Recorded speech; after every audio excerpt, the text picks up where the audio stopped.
నాకు ఇట్లాగా అంటే చాలామంది సక్సెస్ కూడా ఇలాగ బిగించుకుని ఇట్లాగా ఉంటారు, నాకు అంత ఊపి లేదు. అలాగే ఏదన్నా ఫిలిం బాగాలేకపోతే కుంగిపోయి ఇట్లాగా సీరియస్ నాకు రెండు చేయలేను నేను.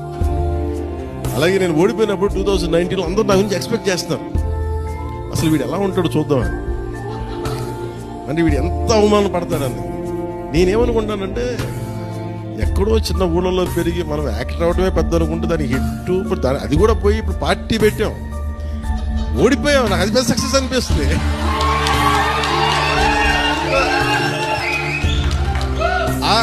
I truly enjoy my journey. It's not about success. ఒక అడుగు ముందుకేస్తున్నావా లేదా అనేది. అలా అడుగు ముందుకేసుకుంటూ వెళ్తేనే కదా ఈ రోజున కూర్చొని డిప్యూటీ సీఎంగా మీ ముందుకు వచ్చాను.